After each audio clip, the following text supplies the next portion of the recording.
From Interior Alaska's most trusted news source, this is the Fbx Evening News.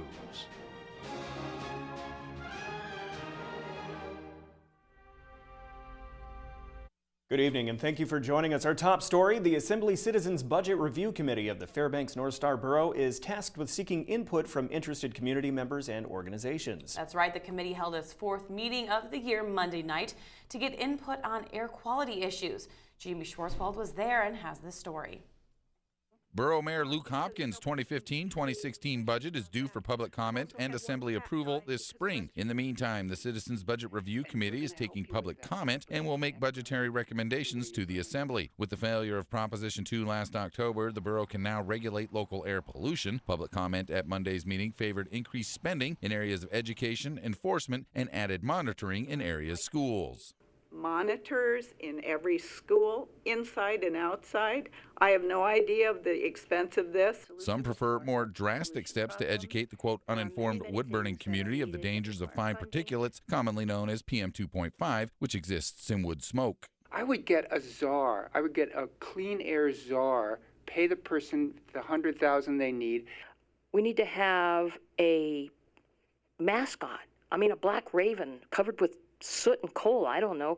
Other discussed ways to educate the masses included message boards and signs similar to time and temperature displays seen at local banks and businesses. The panel, which consists of Assembly members Diane Hutchison and Catherine Dodge, along with 6 people appointed by Borough Assembly members, did not make a budgetary recommendation on the issue. The committee needs more information on the cost of implementing air quality monitors in local schools and a review of the borough's current educational outreach efforts. The Assembly probably is, has invested in education. It has not been as robust and interactive as perhaps some of us had envisioned. The committee will again take up the air quality issue on December 15th. The meeting is open and public participation is encouraged. Jamie Schwartzwald reporting.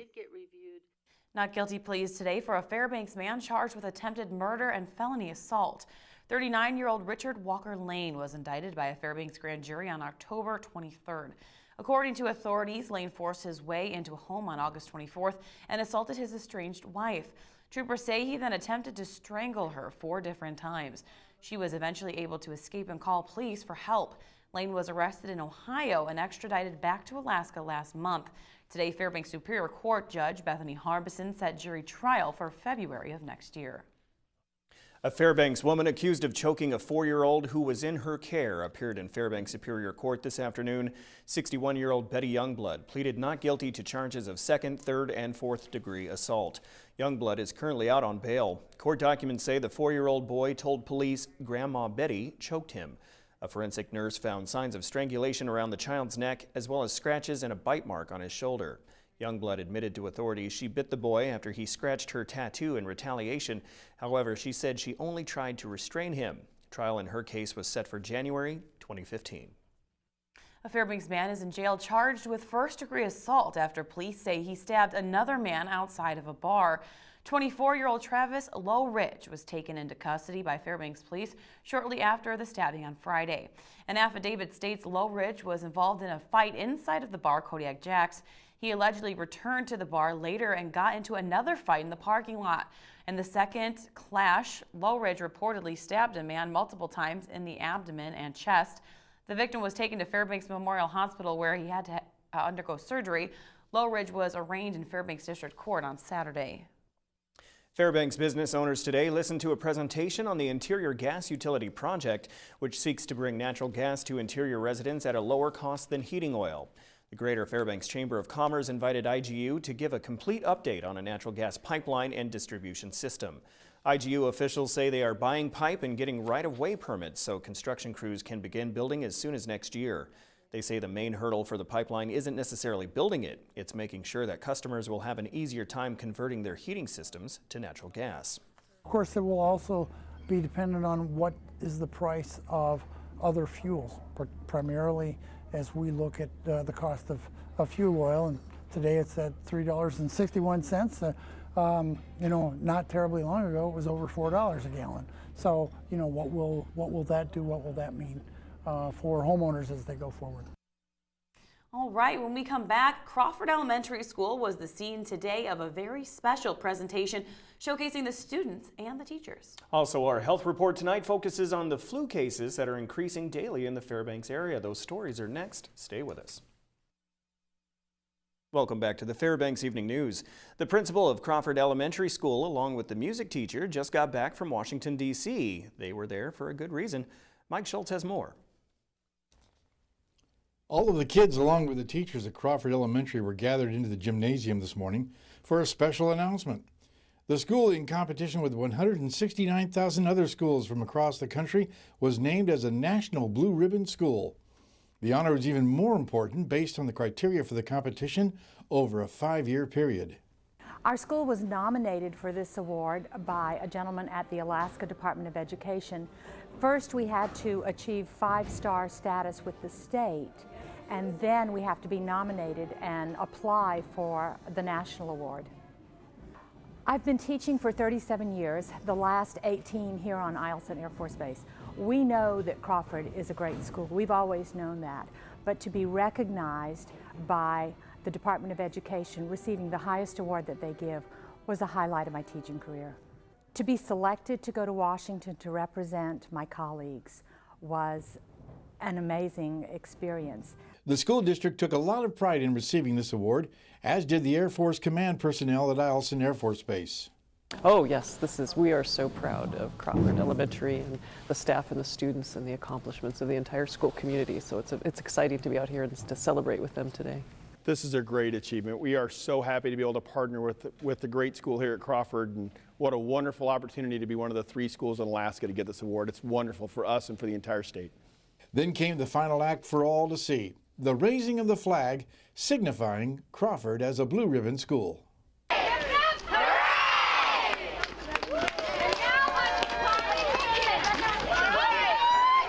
Mike Schultz reporting. The Fairbanks North Star Borough School District has named a new chief financial officer. Lisa Pierce will replace Mike Fisher, who retires in January 2015 after over 18 years of service to the school district. Pierce brings more than 20 years of experience in her field, including 3 years in Alaska as CFO of the Kodiak School District. In her new role, she says her goal is, quote, to provide solid leadership and insight to the financial aspects of the district. Learning the local needs. Every district in the nation has the same challenges that are facing them, but there's also intricacies and individual needs from every district as well. And just learning those needs that are specific to the Fairbanks district is going to certainly be the learning curve that I've got in front of me. State health officials have seen an increase in flu cases in Alaska and are urging the public to get immunized. Monty Bowen has more now in this week's health report. Flu season typically peaks around December or January, but this year it seems to be picking up earlier than usual, and they expect it will only get worse.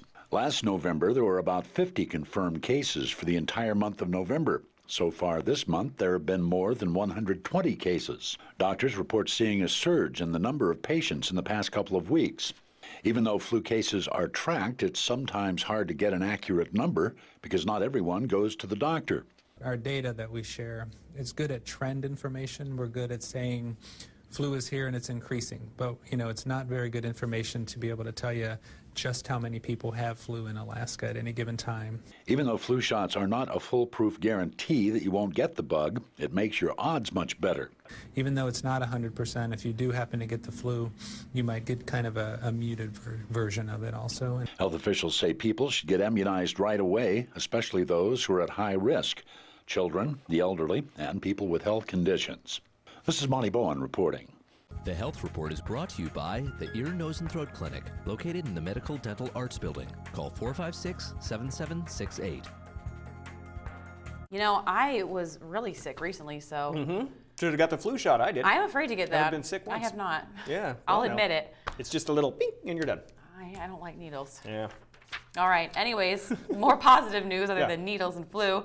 Joe Cook is up next with details on one UAF volleyball player getting a huge honor from her conference. Plus, check out this week's Nana Corner and more after the break.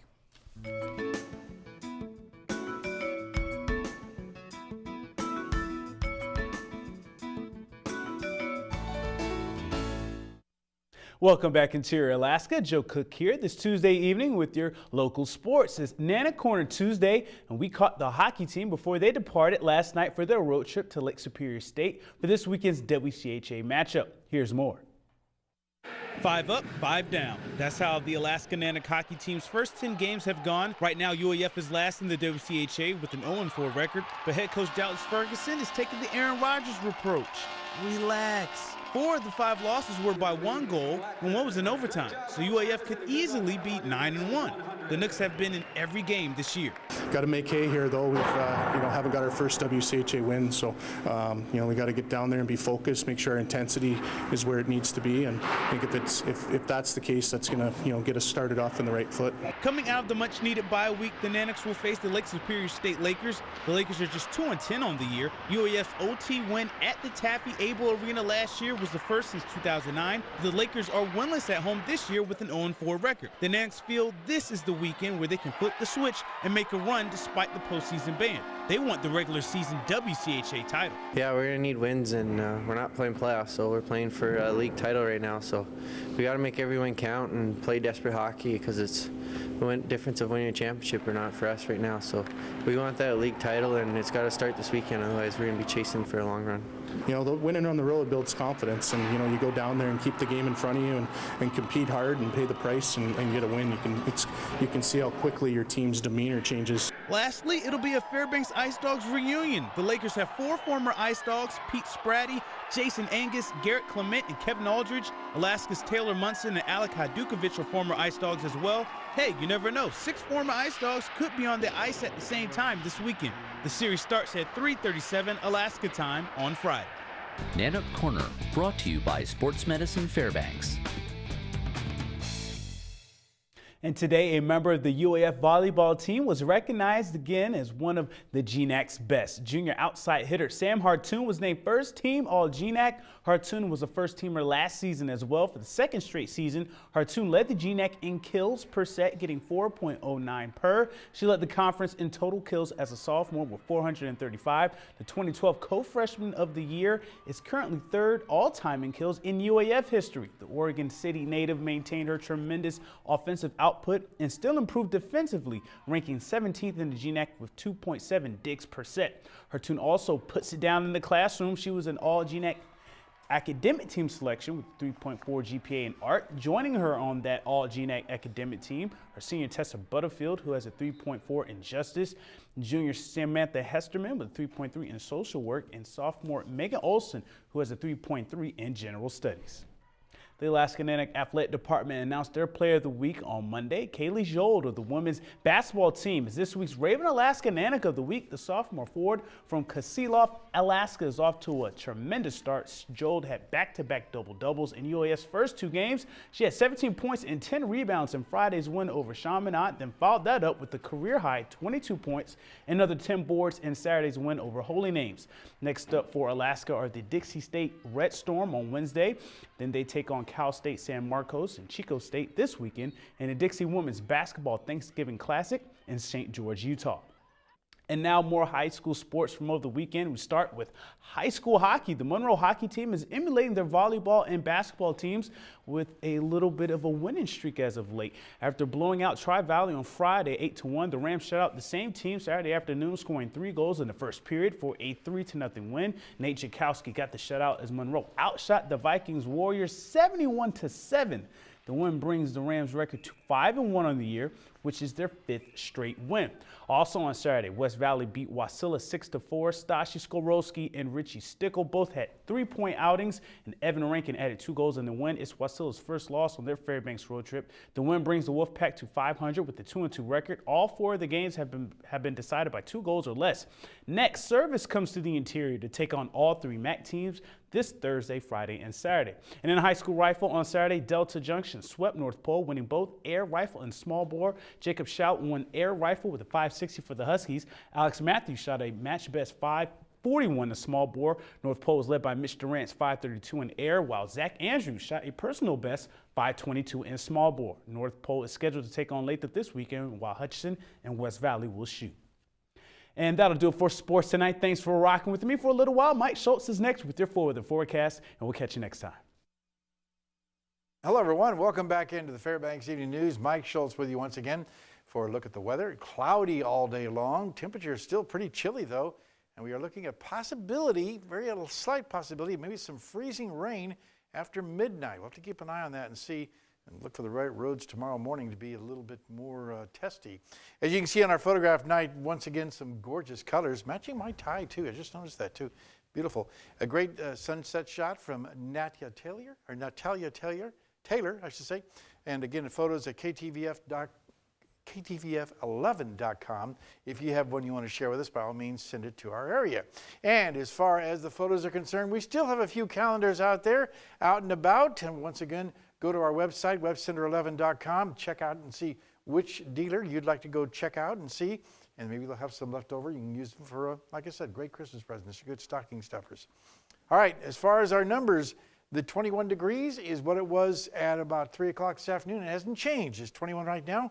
The low last night, 5 degrees. Record high, 41 in 1916, down to 30 below in 2011.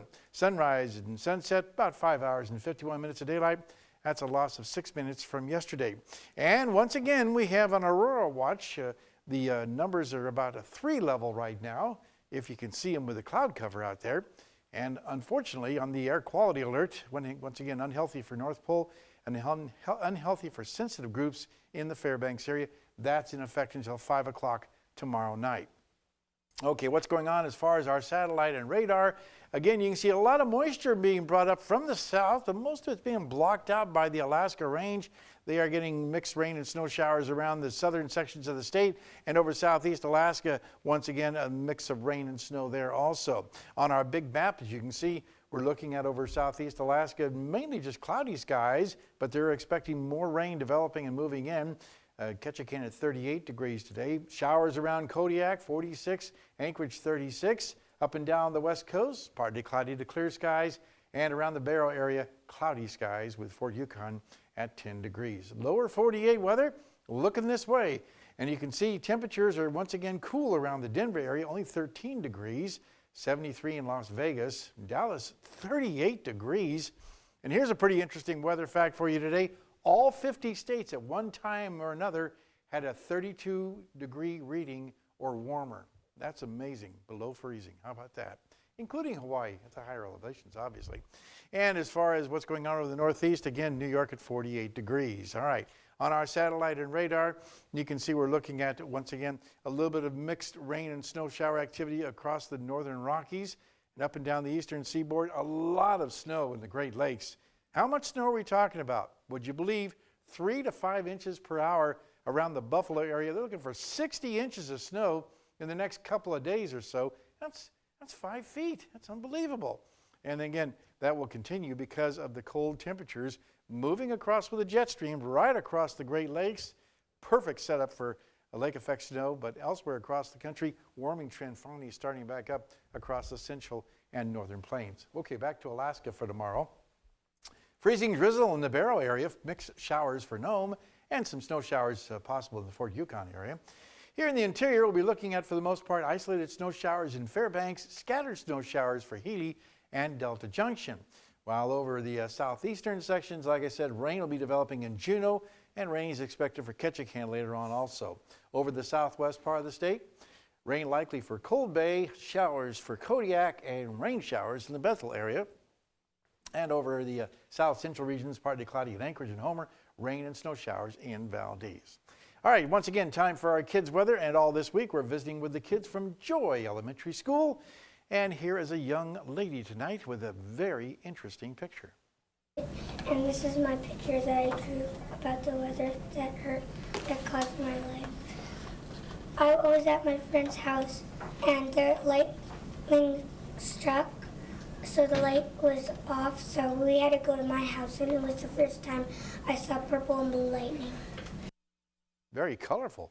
Again, thanks to Mount McKinley Bank for sponsoring our kids' weather. Tomorrow night, a young man will be here with a question about hail. All right, here's your forecast for the remainder of the night. Cloudy skies, isolated light freezing rain possible after midnight, 12 degrees the overnight low. Tomorrow morning we'll have some isolated morning snow showers, then cloudy for the rest of the day. 20 degrees, watch out driving to work. It could be a little slick.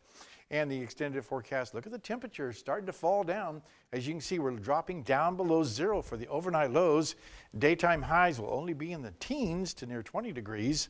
No precipitation in the forecast until Monday, when we'll see a possibility of maybe some snow. But the thing is, tomorrow morning, it could be a little slick, so give yourself plenty of time to get to work. Okay, Mike, that's good advice. And that will wrap up this edition of the Fairbanks Evening News. We are glad you could join us. Tonight on NBC Nightly News, Jerusalem is on edge after a deadly rampage at a synagogue by 2 Palestinians. That's next with Brian Williams. Join us here 6 days a week at 6 and 11 or online anytime at webcenter11.com. From all of us here at the News Center, have a great night. Night.